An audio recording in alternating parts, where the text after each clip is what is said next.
Oke, di video ini aku bakal ngebahas tentang workshop yang sebelumnya kita selenggarakan, yaitu di tanggal 2 November, hari Sabtu tepatnya. Di workshop tersebut yaitu berjudul Building React Web App with Generative AI Integration.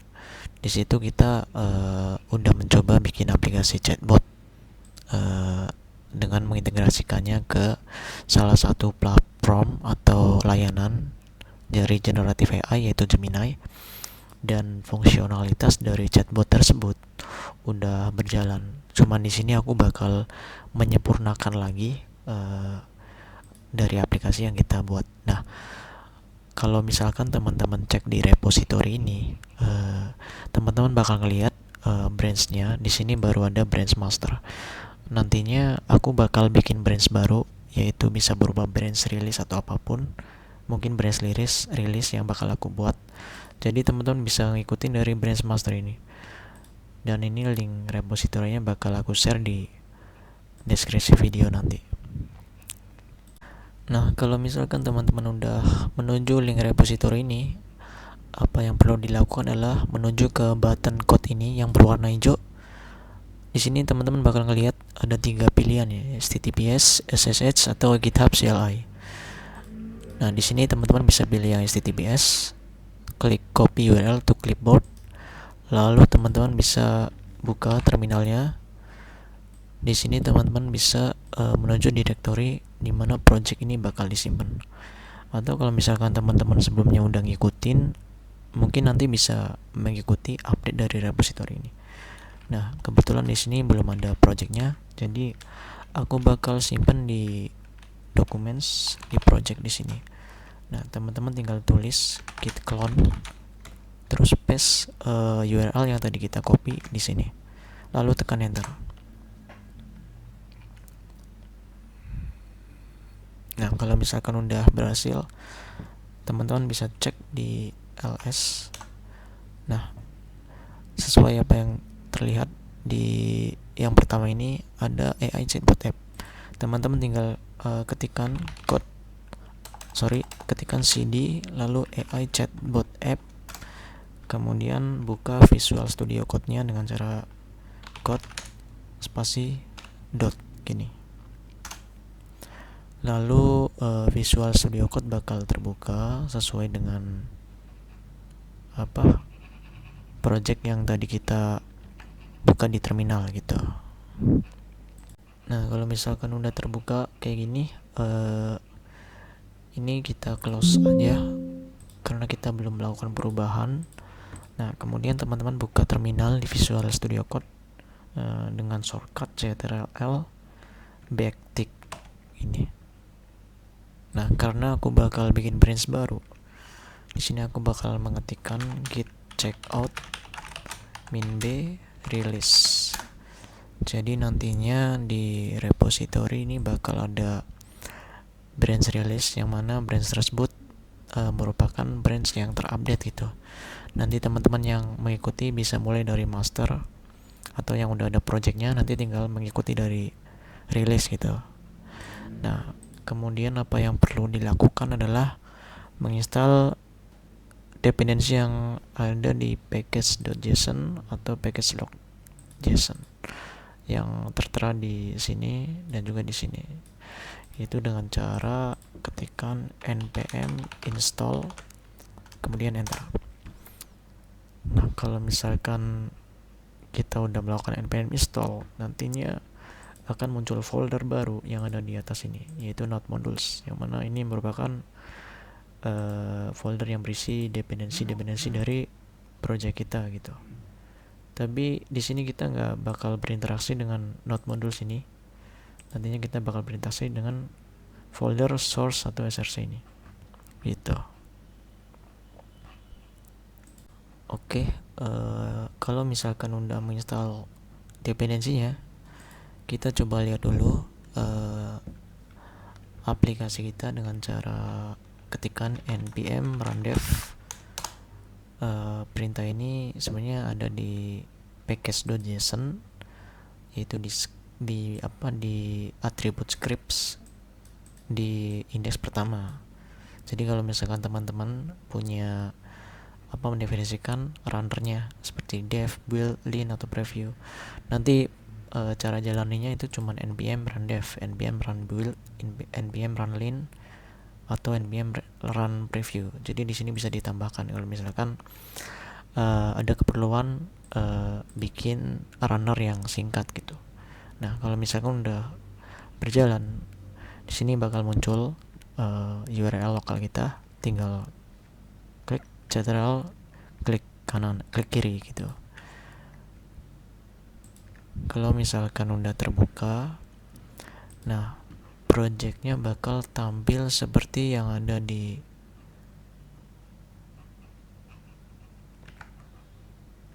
layar ya. Nah, oke, di sini udah berjalan. Cuman kita coba dulu apakah fungsionalitas dari aplikasi ini udah berjalan atau belum. Halo Gemini. Nah, kalau misalkan kita ketikkan Halo Gemini, di sini belum ada indikator loading ataupun kayak loading lah gitu ya. Jadi user nggak tahu nih apakah dia lagi generate atau error gitu. Jadi nggak tahu. Nah, di sini yang bakal kita benerin pertama itu dulu ya. Oke, sekarang kita coba menuju projectnya. Kita close dulu package.json. Kita langsung menuju file di app.jsx. Dan di file app.jsx ini kita udah bisa lihat ya, kita udah mendefinisikan state untuk loading, state untuk promnya, dan state untuk isi dari chat kita sama chatbotnya. Dan di sini kita udah juga mendefinisikan GenAI, yaitu kita pakai Google Generative AI dengan isian di sini yaitu API key dari Gemini kita. Nah, di sini kita kalau misalkan udah bikin GenAI-nya, variabel GenAI, nanti ini bakal dipanggil di fungsi get Gemini AI response. Nah, ini adalah fungsi untuk memanggil Gemini untuk membalas dari prompt kita gitu. Pemanggilannya ada di sini, GenAI.getGenerative Kemudian parameternya berupa objek. Salah satunya yaitu property model. Kita mau pakai model dari yang mana gitu, karena model dari Google itu ada banyak. Nah, salah satunya ada Gemini Pro.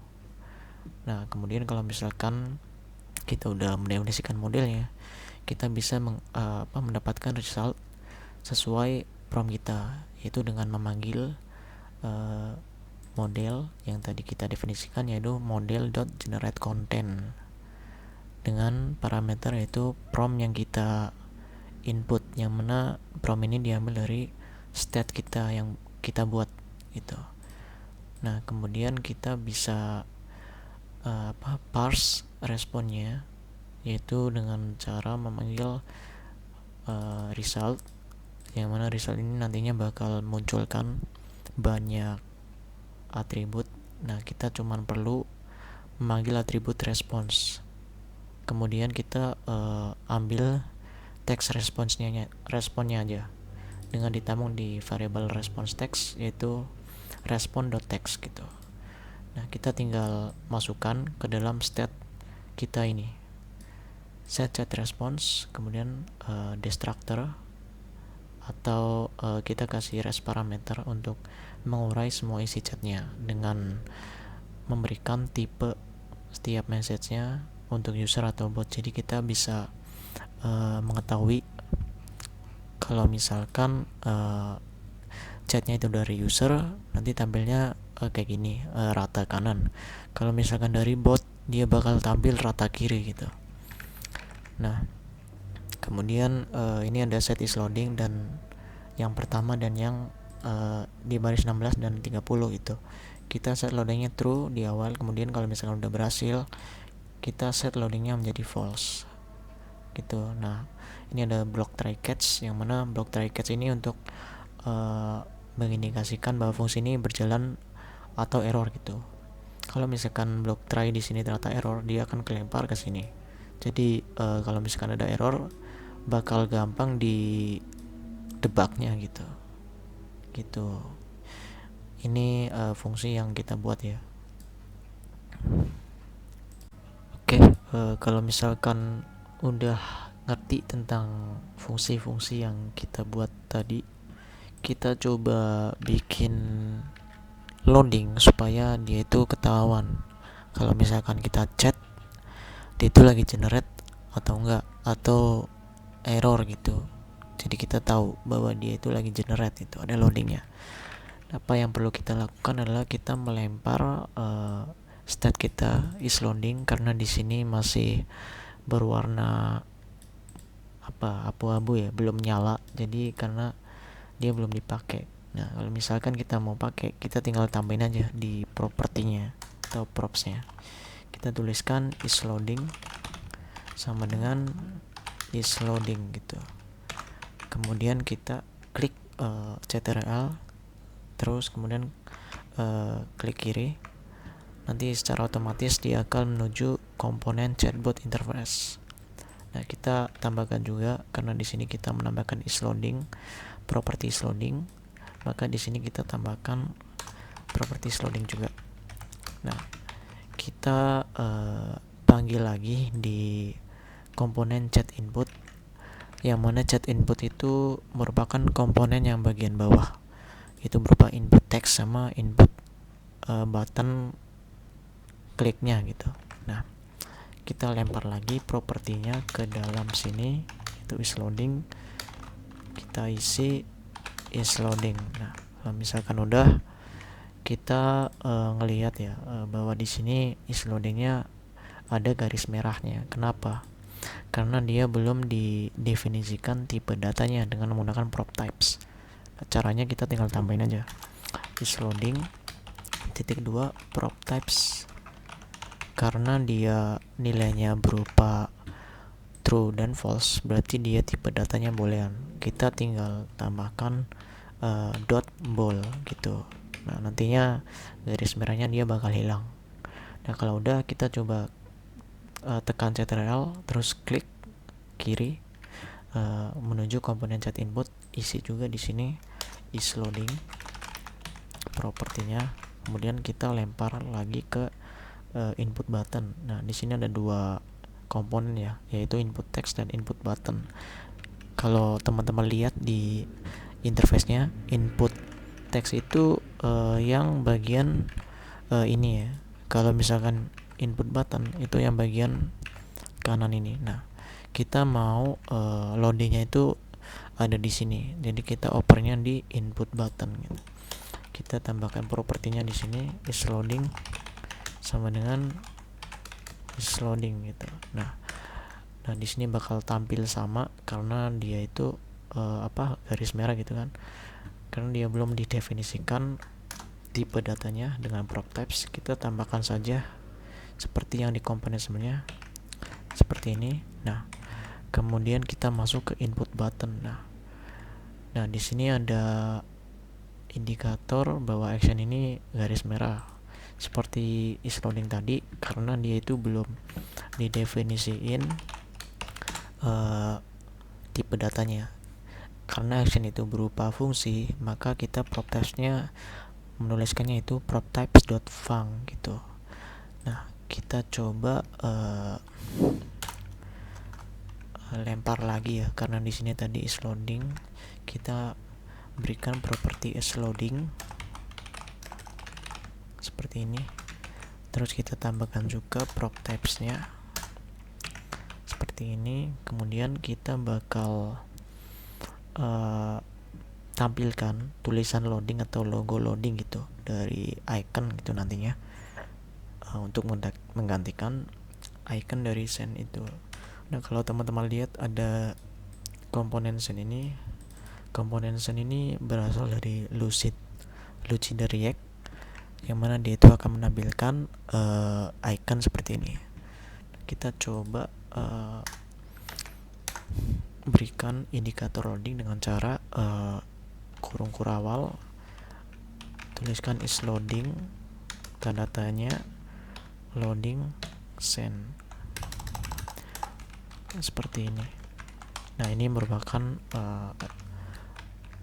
ternary operator yang mana cara ngebacanya gini ya, apakah is loadingnya itu bernilai true atau false. Kalau misalkan is loading bernilai true, dia akan menampilkan loading ini. Tapi kalau misalkan ternyata false, dia akan menampilkan icon send ini. Nah, mari kita coba, jangan lupa di save. Nah, nantinya dia akan tampil seperti ini. Jadi kita tahu bahwa proses generate-nya masih loading gitu. Nah, kita coba cari icon loading, atau kita kasih titik-titik dulu coba.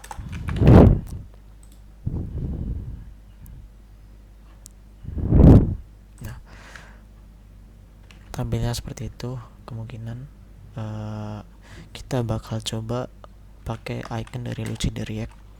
Teman-teman bisa tuliskan saja di Google Lucida React loading icon. Nah, kita bakal pakai icon dari Lucida React. Teman-teman bisa pilih yang React.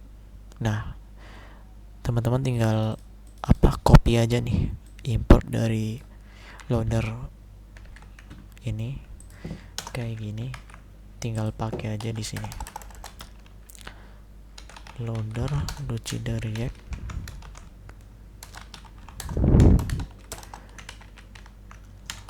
Terus kita kasih warna white. Nah, kalau kita coba, dia akan tampil seperti ini. Nah, kalau teman-teman lihat, tampilnya masih komponen biasa, dia nggak muter. Kenapa? Karena dia itu memang berupa komponen. Apa yang perlu kita lakukan adalah kita menambahkan animasi dengan cara menambahkan di properti class name seperti ini. Nah, kalau misalkan teman-teman nggak tahu nih nama kelasnya apa, kalau kita pakai Tailwind, kita tinggal cari aja Tailwind animation spin. Spin itu berarti kita ingin animasinya berupa putaran gitu. Nah, kalau misalkan teman-teman lihat di sini nih, yang paling pertama kita klik aja, dia pakainya animate spin seharusnya. Nah, ini nih animate spin, dia bakal puter kayak gini. Nah, kita coba terapkan di sini animate spin. Nah, dia sudah berfungsi dengan baik. Nah, kemudian ini udah berfungsi loadingnya. Kalau misalkan kita refresh, halo dengan siapa, dia bakal ngasih tahu bahwa chatbotnya sedang mengenerate kontennya gitu. Nah, kemudian ada masalah lagi. Nah, di sini seperti yang terlihat, sebenarnya kalau misalkan user yang chat, dia bakal tampil di sebelah kanan. Kalau misalkan botnya yang balas, dia bakal tampil rata kiri itu, sebelah kiri. Nah, di sini kita masih belum ngebedain mana yang user, mana yang chatbot gitu. Jadi kita masih campur aduk di sebelah kanan semua gitu. Nah, gimana caranya?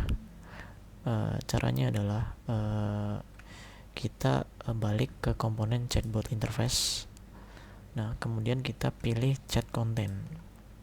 Nah, kalau misalkan teman-teman lihat nih di chat content, ini kita udah coba ngebedain di baris 7 sampai baris 17. Kita udah ngeloop chat response.map.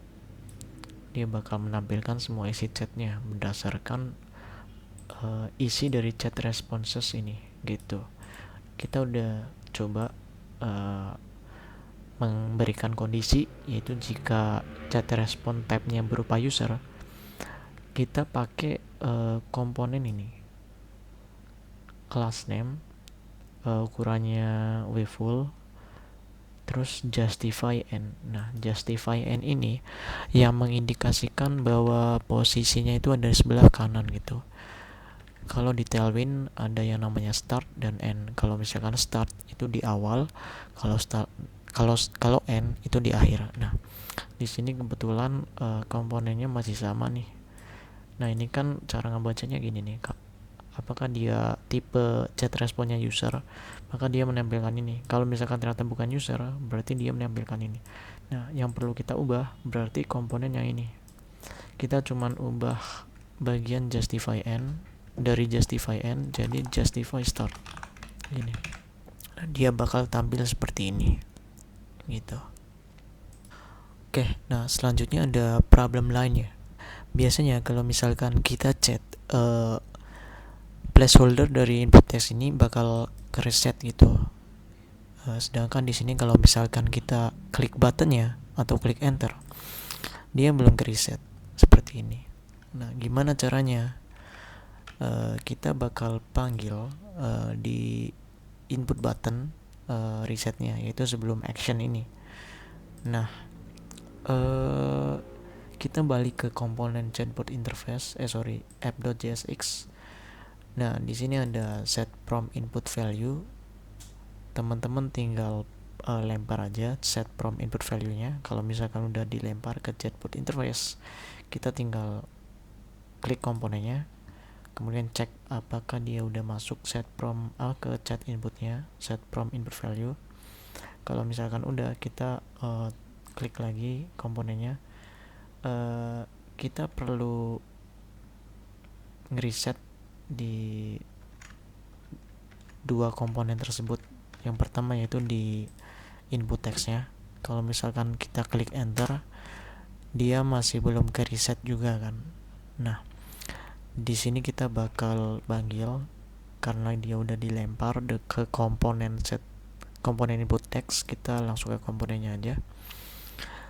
Di sini teman-teman bisa langsung panggil di baris 19 atau baris 20 sebelum action. Kita panggil set prompt input value, isikan string kosong seperti ini, dan lakukan juga dengan input button. Nah, karena di sini udah ada set prompt input value, udah dilempar ke input button, kita tinggal tambahkan aja di sini set prompt input value seperti ini. Kita tambahkan juga set prompt input value prop types dot fun gini. Nah, lakukan seperti yang dilakukan di input text, yaitu menambahkan setter ini dengan string kosong sebelum fungsi action gitu. Nah, kita coba lihat kalau misalkan kita tekan enter, nah dia udah secara otomatis ke reset gitu. Apakah ini Gemini AI?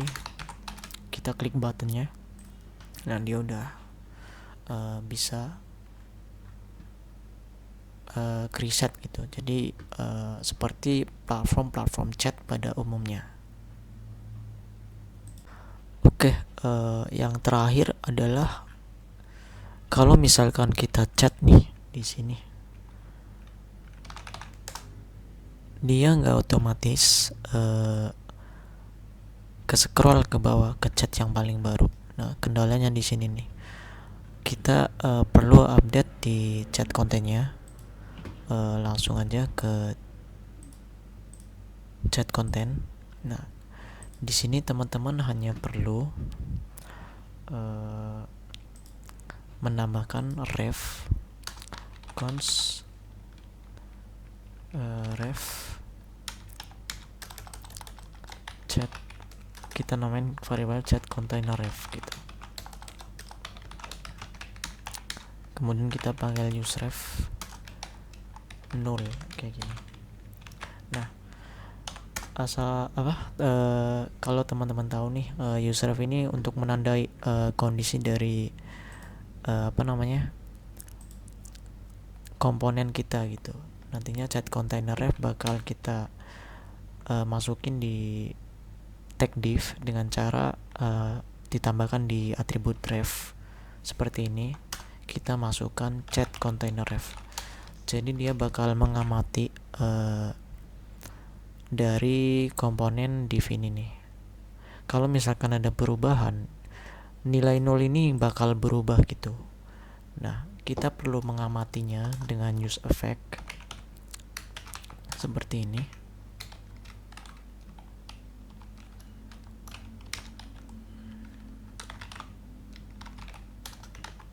Kita amati chat kontennya gitu, bukan chat responnya.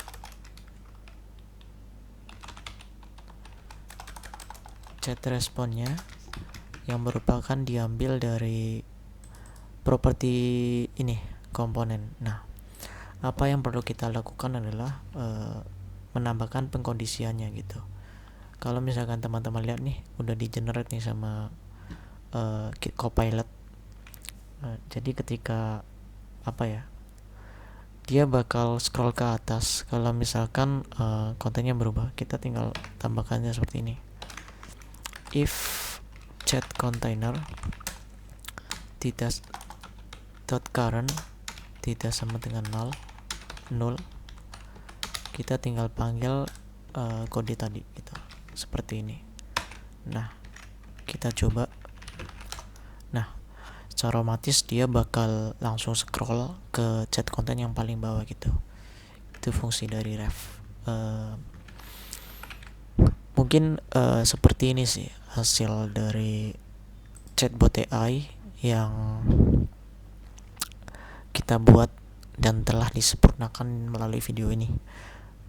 Nah, nantinya aku bakal push kodenya ke GitHub, tapi coba aku push langsung aja.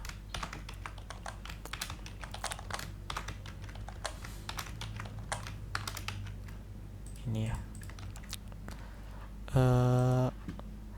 Ini aku bakal taruh di branch release.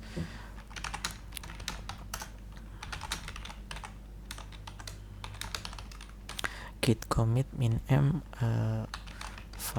final ini.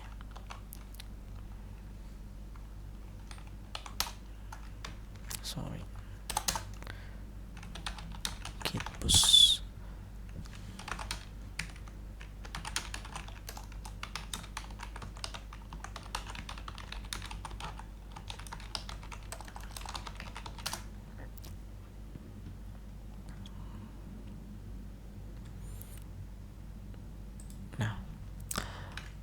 Di sini udah berhasil ke push. Teman-teman bisa cek di GitHub.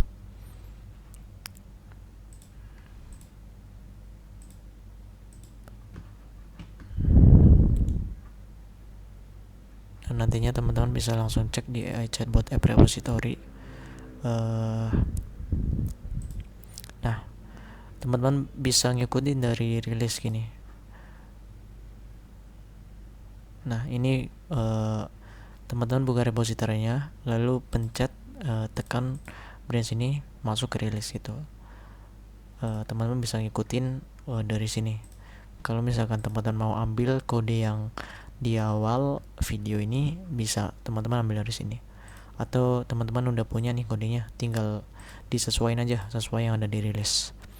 Nanti untuk deployment bakal aku bikinin videonya di next kesempatan ya. Nantinya bakal aku cantumin sekalian di link deskripsi kalau sempat nanti. Oke, mungkin itu aja sih dari aku. Sampai ketemu di workshop selanjutnya. Tetap semangat.